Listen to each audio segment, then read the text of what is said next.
₹750 के शर्ट पर 8% की छूट दी जाती है और ₹1250 के पैंट पर 20% की छूट दी जाती है। यदि कोई व्यक्ति 5 शर्ट और 3 पैंट खरीदता है तो कुल प्रभावी छूट कितना प्रतिशत मिलेगी? ऐसे प्रश्नों को देखिए हल करने का सबसे बेसिक तरीका, आसान तरीका क्या है कि आप रेशियो से प्रश्नों को हल करें। तो यहाँ पर मान लेते हैं जो दोनों के अंकित मूल्य हैं वे क्या है, MP1 व MP2 हैं।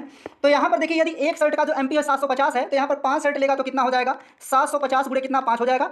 इसी तरह से एक पैंट का जो अंकित मूल्य वह कितना है, 1250 है, तो 3 पैंट का कितना हो जाएगा, 3 से गुणा करा लेंगे। अब यहाँ देखिए कटा लेंगे तो यहाँ रेशियो कितना आ जाएगा, 1:1 आ जाएगा, यानी दोनों का जो MP वह क्या हो जाएगा, समान हो जाएगा। अब यहाँ देखिए अनुपात में यदि टोटल करेंगे तो कितना हो जाएगा, अनुपातिक योगफल 2 आ जाएगा अनुपात में। अब यहाँ देखिए क्या होता है कि शर्ट पर 8% की छूट दी जाती है और पैंट पर 20% की छूट दी जाती है। तो यहाँ पर देखिए अनुपात में जो शर्ट की संख्या वह कितना, 1 है, और पैंट की संख्या कितना, 1, और टोटल मान कितना है, 2 है। तो 1 पर कितने की छूट दी जाती है, 8% की, तो 8% निकाल लेंगे। और शर्ट पर कितने की छूट दी जाती है, 20% की, तो यहाँ पर 1 का कितना निकालना है, 20% निकालना है, दोनों को जोड़ लेंगे। और टोटल देखिए मान कितना है, 2 है, और मान लेते हैं कुल प्रभावी छूट का मान कितना होगा, X% होगा। अब यहाँ देखिए दोनों पक्षों में प्रतिशत से प्रतिशत क्या होगा, कट जाएगा, और यहाँ गुणा करा लेंगे तो 8 प्लस कितना हो जाएगा, 20 बराबर कितना आ जाएगा, 2x।